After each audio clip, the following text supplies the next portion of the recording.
Hello साथी, मैं नवीन आप सभी का तहे दिल से हार्दिक अभिनंदन करता हूं। आज हम लोगों का जो टॉपिक रहेगा वह रहेगा हिस्ट्री। और हिस्ट्री में हम लोग जानेंगे भारत में राष्ट्रवाद के बारे में। ये हिस्ट्री जो है ये क्लास 10th के लिए रहेगा।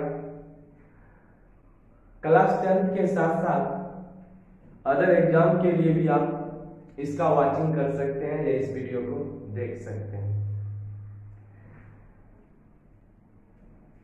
ये जो टॉपिक है आज हम लोगों का है भारत में राष्ट्रवाद। आखिर भारत में राष्ट्रवाद की भावना कैसे उत्पन्न हुई? क्योंकि आप जानते हैं कि प्राचीन समय में राजाओं के द्वारा यहाँ पर शासन किया जाता था और राजाओं का शासन कहलाता था राजतंत्र। राजतंत्र मतलब जान गया कि जिसमें राजा सर्वोपरि हुआ करते थे। राजा ही सब कुछ होते थे। राजा अपने नियमों के अनुसार कानून बनाते थे, कानून चलाते थे। आखिर उस राजतंत्र से ये लोकतंत्र का सफर कैसे हुआ? कौन कौन सी कठिनाइयां उत्पन्न हुई? इन सभी चीजों को जानने के लिए ही हम लोग ये जो भारत में राष्ट्रवाद है इनको पढ़ेंगे। तो बात आता है जानिया कि जो है ये जो राष्ट्रवाद है, राष्ट्रवाद शब्द का जो शाब्दिक अर्थ होता है, आपके बोर्ड एग्जाम में ये क्वेश्चन पूछा जाता है कि राष्ट्रवाद शब्द का शाब्दिक अर्थ क्या होता है? तो ये होता है राष्ट्रीय चेतना का उदय। मतलब आपके चेतना से राष्ट्रवाद कैसे उदय? और साथ ही साथ अगर इनकी परिभाषा को जानते हैं तो इनकी परिभाषा मैं आपको जब यूरोप में राष्ट्रवाद पढ़ाया था तो उस समय भी बोला था कि राष्ट्रवाद एक ऐसी भावना है जो किसी भी जानिया की भौगोलिक, सांस्कृतिक, सामाजिक परिवेश में रहने वाले लोगों के बीच एकता को दर्शाती है। कहने का मतलब यह हो गया कि आर्थिक, सामाजिक, राजनीतिक इन सभी चीजों में सामंजस्य स्थापित करना। लेकिन आप जानते हैं कि जो है अंग्रेजों के आगमन से पहले 9th क्लास में आप पढ़े होंगे कि व्यापार करने के उद्देश्य से सबसे पहले यहां पर आया था पुर्तगाल। लेकिन पुर्तगाल के बाद आए थे अंग्रेज। तो अंग्रेज के आगमन से पहले भारत में जो मुगल वंश का शासन था, मुगल वंशों के द्वारा यहां पर जो शासन चलाए जा रहे थे। लेकिन जब अंग्रेज आया तो अंग्रेज जानिया कि जो है क्या किए, धीरे धीरे व्यापार किया, व्यापार करते गए। लेकिन इसी क्रम में जानिया कि जो 10 जून 1757 भारतीय इतिहास में यह घटना मायने रखती है। क्योंकि इसी घटना के बाद या इसी दिन के बाद से जानिएगा कि अंग्रेज जो है अपना शासन भारत में जो है प्रारंभ किया था। तो 23 जून 1757 ईस्वी, जिसे हम लोग पलासी युद्ध के नाम से जानते हैं, तो पलासी युद्ध में जानिया कि जो बंगाल के नवाब थे सिराजुद्दौला, जब सिराजुद्दौला की हार हो जाती है तो अंग्रेज क्या करता है, यहां पर शासन स्थापित करता है। और लगभग जानिए कि 190 वर्षों तक वे भारत में शासन करते हैं। लेकिन इसी शासन के दौरान उनकी कुछ ऐसी नीतियां होती है जो नीतियां जानिए कि भारतीय जनताओं को असंतोष पैदा कर देता है उनके प्रति। और जब वो संतोष पैदा कर देता है तो यहीं से उभर कर आती है जानिएगा देश के प्रति एकता, देश के प्रति सम्मान। और यही जानिएगा कि एकजुट मिलकर एक दिन किसका निर्माण कर देता है, तो राष्ट्रवाद का निर्माण कर देता है। तो राष्ट्रवाद एक ऐसी भावना है जो जानिएगा आपके समाज में रह रहे व्यक्ति को सांस्कृतिक सामाजिक के साथ साथ देश की जो अखंडता है, इन अखंडताओं को बरकरार रखने के लिए आप में एकता की भावना पैदा करती है। तो हम लोग जानेंगे कि भारतीय राष्ट्रीय या भारत में जो राष्ट्रवाद जो उदय हुआ, भारत में राष्ट्रवाद के उदय के क्या कारण है, आखिर कौन कौन से ऐसी घटनाएं घटी जिससे राष्ट्रवाद यहां पर प्रारंभ हुआ। तो सबसे पहले यहां पर दो क्वेश्चन आपको लिखना है, एक तो राष्ट्रवाद का परिभाषा और दूसरा जानिएगा कि राष्ट्रीय चेतना जो इसका जो अर्थ होता है। तो एग्जाम के व्यू से आप पहले लिखिएगा राष्ट्रवाद का शाब्दिक अर्थ। तो राष्ट्रवाद का जो शाब्दिक अर्थ होता है ये होता है राष्ट्रीय चेतना का उदय। दूसरा क्वेश्चन आपसे ये पूछा जाता है राष्ट्रवाद का परिभाषा। तो राष्ट्रवाद का शाब्दिक अर्थ में आप लिख लीजिएगा राष्ट्रीय चेतना का उदय। आइए राष्ट्रवाद किसे कहते हैं पहले इसके बारे में जानें। राष्ट्रवाद के बारे में आप लिखिएगा राष्ट्रवाद एक ऐसी भावना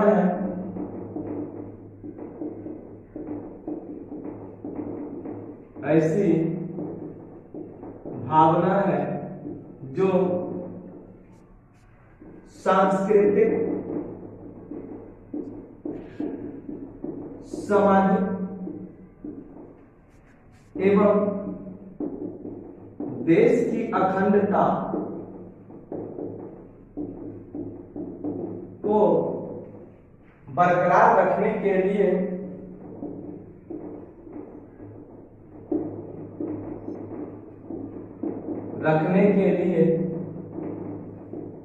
एकता को जन्म देती है।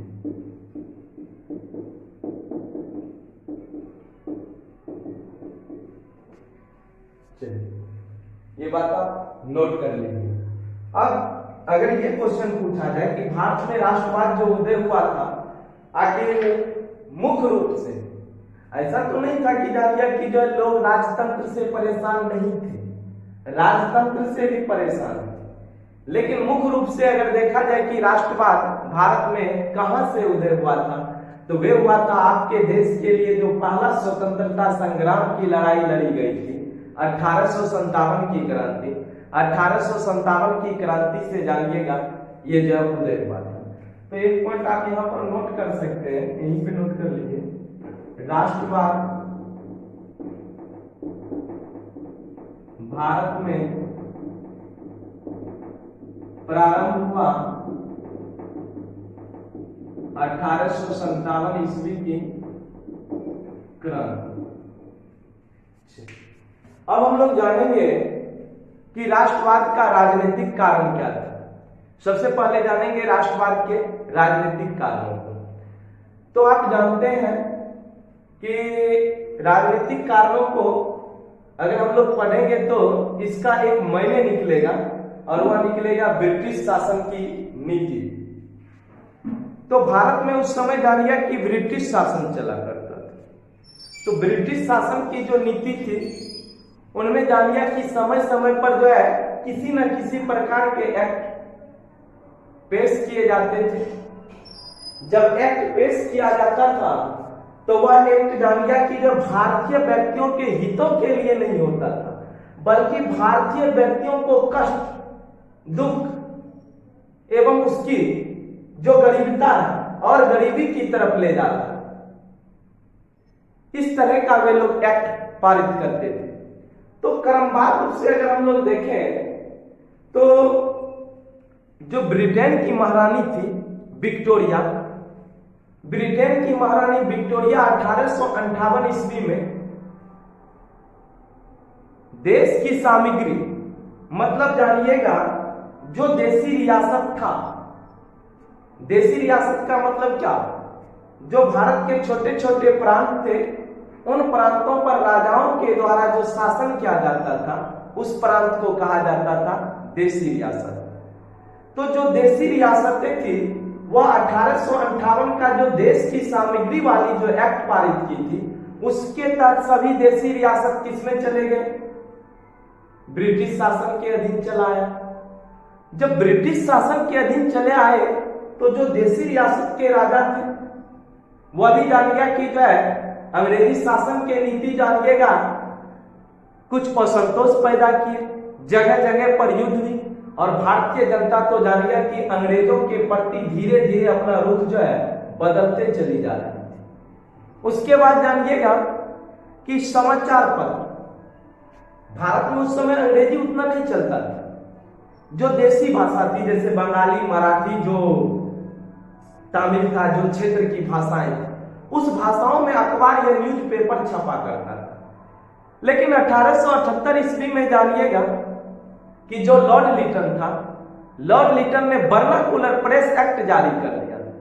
जब लॉर्ड लिटन ने वर्नाकुलर प्रेस एक्ट जारी कर दिया तो अब भारत के समाचार पत्र जो पहले जानिएगा कि क्षेत्रीय भाषाओं में छपा करती थी अब वो अंग्रेजी भाषा में छपने लगा। इससे भी जनताओं में जानिएगा कि आक्रोश पैदा हुआ। तो पहले हम लोग जानेंगे 1858 के एक्ट के बारे में, तब 1878 के एक्ट के बारे में और उसके बाद जानेंगे। और एक बात, बोर्ड से यहाँ से क्वेश्चन पूछा जाता है, वर्नाकुलर प्रेस एक्ट पूछा जाता है। वर्नाकुलर प्रेस एक्ट के बारे में हमारे देश की वह कौन सी समाचार पत्रिका थी जो वर्नाकुलर प्रेस एक्ट से बचने के लिए रातों रात अपनी भाषा बदल दी थी? तो उस समाचार पत्रिका का नाम था अमृत बाजार समाचार पत्रिका, जिसके संपादक थे शिशिर कुमार घोष एवं मोतीलाल नेहरू। इन्होंने क्या किया कि जो क्षेत्रीय भाषा थी उसके डर से जान गया कि अंग्रेजी भाषा में छपना शुरू कर दिया। तो आप पहले दो बातों को नोट कीजिए, उसके बाद हम लोग आगे चलेंगे। तो पहला एक्ट जो कि महारानी विक्टोरिया के द्वारा पारित किया गया था उस एक्ट का नाम था 1858 ईस्वी का एक्ट। तो आपको याद रखना है 1858 ईस्वी का एक्ट कौन पारित किया था? महारानी विक्टोरिया। महारानी विक्टोरिया। कौन सा एक्ट था? तो देसी रियासतों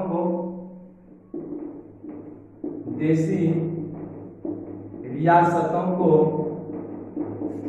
ब्रिटिश के अधीन कर लेना, ब्रिटिश के अधीन कर लेना।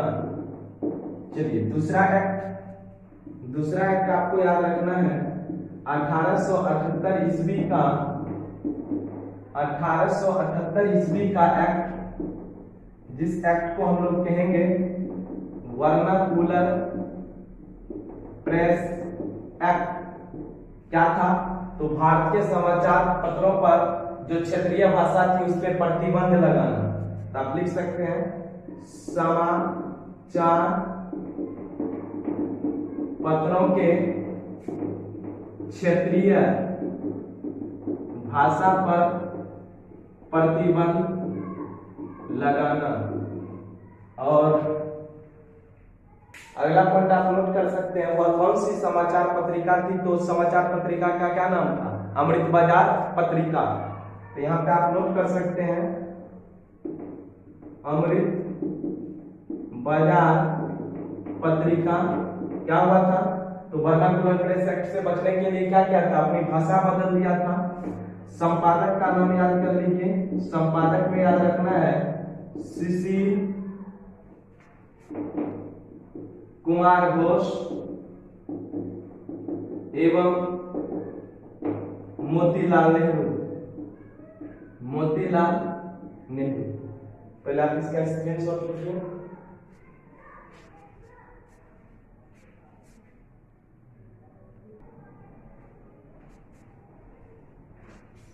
चलिए आप स्क्रीनशॉट ले लिए होंगे। अब हम लोग जानेंगे 1879 ईस्वी का आर्म्स एक्ट और 1883 ईस्वी का इलबर्ट एक्ट, ये सब क्रमबद्ध रूप से चल रहा था। और ये सब कारण जानिएगा, यहाँ की जो जनता थी, यहाँ की जनता में अंग्रेजों के प्रति असंतोष पैदा हो रहा था। तो 1879 ईस्वी का जानिए कि जो है आर्म्स एक्ट क्या था। सबसे पहले इसको जानते हैं। 1879 ईस्वी में जब आर्म्स एक्ट को लाया तो इस एक्ट के तहत जानिए कि कोई भी भारतीय व्यक्ति वह जानिए कि जो अपनी सुरक्षा के लिए भी जानिएगा कि जो बंदूकें थी, बंदूकें नहीं रख सकती थी। मतलब जानिए कि ये एक्ट भारतीय व्यक्तियों के पास जो लाइसेंस के प्रति जो बंदूकें थी, ये बंदूकों को भी जानिए कि जो छीन लेने का काम किया। दूसरा, 1883 ईस्वी का जो इलबर्ट एक्ट था, 1883 ईस्वी का इलबर्ट एक्ट एक ऐसा एक्ट था जो जानिए कि एक ही न्यायालय में सभी यूरोपीय व्यक्ति एवं सभी भारतीय व्यक्तियों का जानिए कि न्याय होना। तो इसमें तो भारतीय कम ही इनका विरोध किया, लेकिन यूरोपीय व्यक्ति ही जानिए कि इनका ज्यादा विरोध करने लगा। और उसी की भावनाओं को देखकर भारतीय व्यक्ति भी पुनः बाद में इनका विरोध किया। तो दो एक्ट आपको मैंने याद रखना है, एक 1879 का और एक 1883 का। तो 1879 ईस्वी में कौन एक्ट चला था? Arms act. इस एक्ट के तहत क्या किया गया था? तो सभी बंदूकें जो थी वह क्या था? रखना जो है अंग्रेजी शासन की नीति क्या हो गया था? कानूनी प्रतिबंध हो गई थी। तो आप लिख सकते हैं सभी बंदूकें रखना अंग्रेजी शासन के प्रति, सभी बंदूकें रखना अंग्रेजी शासन के प्रति गैर कानूनी। चलिए अगला है 1883 ईस्वी का कौन सा है? तो 1883 ईस्वी का आपको याद करना है इलबर्ट।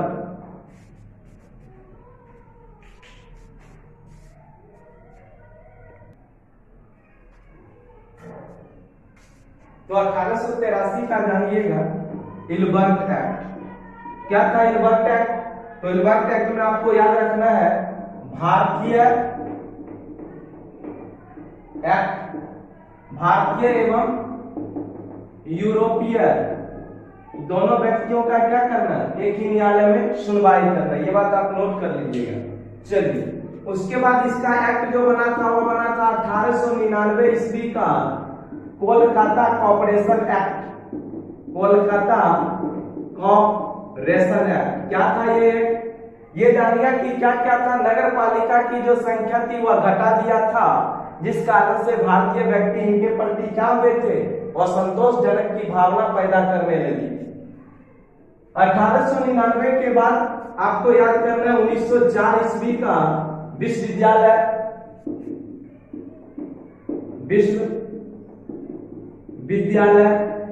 एक्ट और 1905 का आपको याद करना है बंगाल विभाजन एक्ट। बंगाल विभाजन एक्ट आइए तुरंत हम लोग जानते हैं क्या क्या पड़ा। एक तो आपको एक्ट करना है 1879 ईस्वी का आर्म्स एक्ट, एक याद करना है 1883 का इलबर्ट एक्ट, एक याद करना है 1899 का कोलकाता कॉर्पोरेशन एक्ट और 1904 का विश्वविद्यालय एक्ट, 1905 में बंगाल विभाजन। अब 1904 में विश्वविद्यालय एक्ट जब ये पारित किया था तो जानिए कि जो है विद्यार्थियों को ब्रिटिश अपने रुख की तरफ ले जाने के लिए जानिएगा कि जो है विश्वविद्यालय एक्ट पारित किया।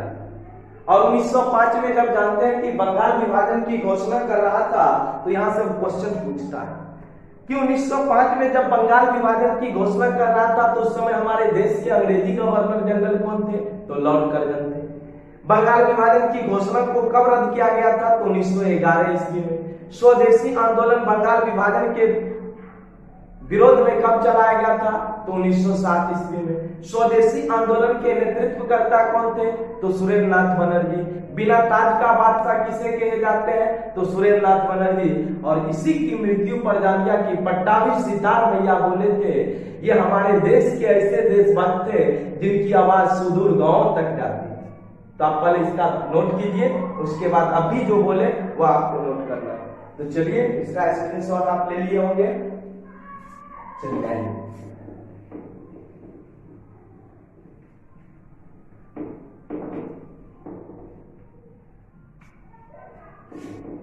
अगला पहला पॉइंट बनेगा बंगाल विभाजन के घोषणा के समय अंग्रेजी गवर्नर कौन थे? अंग्रेजी गवर्नर कौन थे? तो आपका क्या आंसर होगा? Lord Curzon. Lord Curzon. चलिए अगला पॉइंट आपका ये बनेगा बंगाल विभाजन की घोषणा का मुख्य कारण अंग्रेजों की तरफ से क्या था? तो बंगाल विभाजन का मुख्य कारण भारतीय की तरफ से नहीं, अंग्रेजों की तरफ से। तो उसका कहना था प्रशासनिक असुविधा के लिए हम लोग बांट रहे हैं, मतलब प्रशासनिक करने या शासन करने में जो दिक्कत होती है तो इसको बढ़ा दिया जाए। तो यहाँ पर आपको लिखना है प्रशासनिक असुविधा। असुविधा। चलिए आइए अगला बंगाल विभाजन के विरोध में, बंगाल विभाजन के विरोध में कौन सा आंदोलन? तो आपको लगाना है स्वदेशी आंदोलन। स्वदेशी आंदोलन कब चला था स्वदेशी आंदोलन? 1907 में। चलो एक बात और, स्वदेशी आंदोलन के दौरान ही रविन्द्रनाथ टैगोर एक गीत लिखा था अमार सोनार बांग्ला, जो आगे चलकर किसका राष्ट्रगान बन गया था? बांग्लादेश का। तो लिखेगा अमार सोनार बांग्ला। अमार सोनार बांग्ला के लेखक कौन है? रविंद्रनाथ टैगोर। रविंद्रनाथ टैगोर। चलिए अगला स्वदेशी आंदोलन के नेतृत्वकर्ता सुरेंद्रनाथ बनर्जी। स्वदेशी आंदोलन के नेतृत्व करता आपको लगाना है सुरेंद्रनाथ बनर्जी। सुरेंद्रनाथ बनर्जी। चलिए अगला बिना ताज का बादशाह। बिना ताज का बादशाह आपको लगाना है सुरेंद्रनाथ बनर्जी। सुरेंद्रनाथ बनर्जी। चलिए इतना बात नोट कर लिए। अब आगे इसमें 2-3 पॉइंट आपको और नोट करना। चलिए देखते ही से एक बार में रिपीट कर लीजिए। बंगाल विभाजन के घोषणा के समय अंग्रेजी governor general lord Curzon. Bengal विभाजन का मुख्य कारण प्रशासनिक असुविधा। बंगाल विभाजन के विरोध में स्वदेशी आंदोलन कब? तो 1907 में। अमार सोनार बांग्ला के रचयिता रविन्द्रनाथ टैगोर। स्वदेशी आंदोलन के नेतृत्वकर्ता सुरेंद्रनाथ बनर्जी। बिना ताज का बादशाह सुरेंद्रनाथ बनर्जी को। चलिए स्क्रीनशॉट ले लिया होंगे। आगे अब हम लोग चलते हैं इससे आगे। आज हम लोग बंगाल विभाजन के बाद मोटा मोटी जो है किस तरह से राष्ट्रवाद उदय हुआ और कांग्रेस पढ़ के समाप्त कर देंगे। फिर अगला वीडियो में आपको जो है इसके बाद बताया जाएगा। तो किसकी मृत्यु पर पट्टाभी सितार मैया बोले थे, यह हमारे देश के ऐसे देशभक्त थे जिनकी आवाज सुदूर गांव तक जाती थी।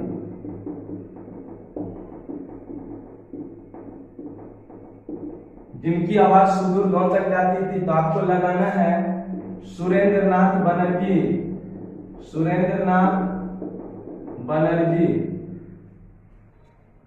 सुरेंद्रनाथ बनर्जी। चलिए हो गया। अगला पॉइंट, बंगाल विभाजन की घोषणा को कब रद्द किया गया था? बता दिए थे 1911 ईस्वी में। तो बंगाल विभाजन की घोषणा को कब रद्द किया गया? तो आपको लगाना है 1911 ईस्वी।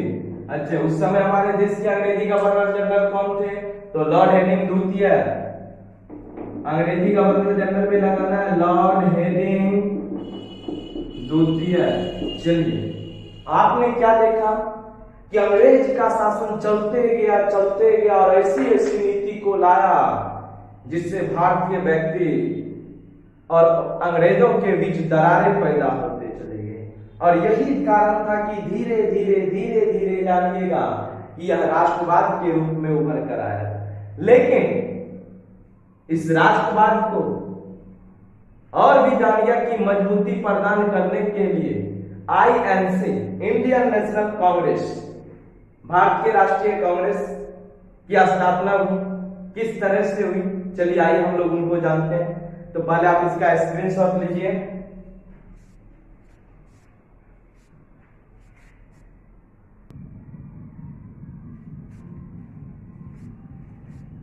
चलिए, तो बात आती है जानिए कि जो है 28 दिसंबर 1885 ईस्वी को। अच्छा, उससे पहले हम लोग थोड़ा सा और बैक चलते हैं। जिस तरह से भारत ब्रिटिश उपनिवेशित प्रदेश था, ठीक उसी प्रकार से जानिए कि स्कॉटलैंड भी जानिए कि जो एक ब्रिटिश उपनिवेशित प्रदेश था। उसी स्कॉटलैंड के एक व्यक्ति था जिसका नाम था एलन ऑफ टेरियन। तो एलन ऑफ टेरियन जो कि जानिए कि सिविल सेवा परीक्षा जब पास कर गया तो अंग्रेजों ने उसे भारत भेज दिया अपना कार्य करने के लिए। जब ये भारत आया तो इनकी मुलाकात होती है यहाँ पर जानिए कि उस समय जो हमारे देश के अंग्रेजी गवर्नर जनरल थे लॉर्ड डबलिन से मुलाकात होती है। और लॉर्ड डबलिन से पूछता है क्या है मेरा काम? तो लॉर्ड डबलिन इसको कहता है आपका काम यह है कि आप जितना तेजी से भारतीय व्यक्तियों का शोषण कीजिएगा उतना जल्दी आपके पदों को मैं बढ़ाते चला जाऊंगा। अच्छा, ये अपने काम में जुट गए। कौन? एलन ऑफ टेरियन। जब एलन ऑफ टेरियन जानिए कि अपने कामों में जुट गए तो एक दिन इसकी मुलाकात होती है दादा भाई नौरोजी जैसे महान संतों से। तो दादा भाई नौरोजी इससे पूछता है क्या तुम्हारा गॉड, क्या तुम्हारा यीशु यही कहता है कि एक भारतीय व्यक्तियों के शोषण करो या भारतीय व्यक्तियों का खून पसीना को चूसो? ये बात जानिएगा लॉर्ड डबलिन के दिलों को छू जाती है। और जब लॉर्ड डबलिन के दिलों को छू जाती है तो ये दौड़े आते हैं जानिए कि जो है ये बात जानिए कि एलन ऑफ टेरियन जो था उनके दिलों को छू जाती है और ये दौड़े जानिए कि आते हैं किनके पास? तो लॉर्ड डबलिन के पास। और जब ये लॉर्ड डबलिन के पास आता है तो लॉर्ड डबलिन से कहता है मुझे आपका काम नहीं करना है, मैं चला। लॉर्ड डबलिन सोचता है आखिर इसको क्या हो गया? तो लॉर्ड डबलिन कहता क्या हुआ? कहा कि मैं ऐसा नहीं करूंगा, किसी का जो है शोषण नहीं करूंगा। कहा जो तुम बात बोल रहे हो, लॉर्ड डबलिन अब मगरमच्छ की चाल चलेगा, जो तुम बात बोल रहे हो मैं भी वही चाहता, लेकिन क्या करूं? मैं अभी अगर करना शुरू कर दिया तो जानिएगा जो मेरा ब्रिटेन से जो अधिकारी नीचे हुए हमको हटा दे। तो तुम ऐसा करो, तुम आगे चलो और पीछे मैं चलता हूं। तो एलन ऑफ टेरियन को उस समय इसकी बात समझ नहीं आई। ये भारतीय व्यक्तियों के दिलों के बात को लेना चाहता था लॉर्ड डबलिन, इसीलिए मगरमच्छ के आंसू को बहाया। तो होता वही है जो खुदा मंजूरे होता है। तो बात आ जाता 28 दिसंबर 1885 को एलन ऑफ टेरियन के द्वारा जानिए की जाए इंडियन नेशनल कांग्रेस या भारतीय राष्ट्रीय कांग्रेस की स्थापना की जाती है मुंबई के गोकुल संस्कृत तेजपाल विश्वविद्यालय में। एवं इनको हम लोग जानिएगा हर्मिट ऑफ शिमला के नाम से जानते हैं। ये भारतीय राष्ट्रीय कांग्रेस का महासचिव जो 1885 से 1907 तक रहा था। तो हम लोग जानेंगे किसका प्रथम अधिवेशन कब हुआ था? 2017 में यहां से क्वेश्चन पूछा था। क्या पूछा था? क्वेश्चन बैंक को आप पढ़ते रहिए। अगर आप एक अच्छा नंबर लाना चाहते हैं तो मैं जो जो आपको जो चैप्टर पढ़ा चुका उनका आप क्वेश्चन बैंक से जो मिलाएंगे। तो यहां से क्वेश्चन पूछा था 2017 का जो सेकेंड सिटिंग था उसमें पूछा था भारतीय राष्ट्रीय कांग्रेस के प्रथम अध्यक्ष कौन थे? तो WC बनर्जी, जिसको हम लोग व्यवस्था बनर्जी कहते हैं। तो महत्वपूर्ण जो अधिवेशन हुई उन अधिवेशनों को जानेंगे। सबसे पहले आप जानिए कि इंडियन नेशनल कांग्रेस का स्थापना कैसे हुआ, पूरा कहानी आपको मैंने बता दिया, लेकिन कहानी में जो महत्वपूर्ण बिंदु है उन्हीं को आपको लिखना है। तो चलिए आइए, तो आपको लिखना है स्थापना कब हुआ था? तो 28 दिसंबर 1885 ईस्वी। कौन किया था? तो यहां पर लिख दीजिएगा संस्थापक A.O. ह्यूम। कहां के व्यक्ति थे? आपको लगाना है स्कॉटलैंड। चलिए अगला बिंदु आपका कहां पर किया गया था? स्थापना, लेकिन जगह आप लिख सकते हैं कहां किया गया था। तो गोकुल संस्कृत तेजपाल विद्यालय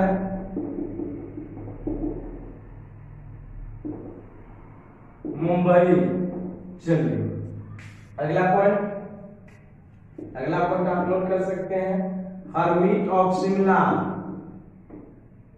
हर्मिट ऑफ शिमला के नाम से किसको जानते हैं? तो A.O. ह्यूम को। इसका पूरा नाम एलन ऑक्टेवियन ह्यूम, पूरा नाम में पूछा। चलिए आइए अगला, भारतीय राष्ट्रीय कांग्रेस के महासचिव कब तक रहे थे? भारतीय राष्ट्रीय कांग्रेस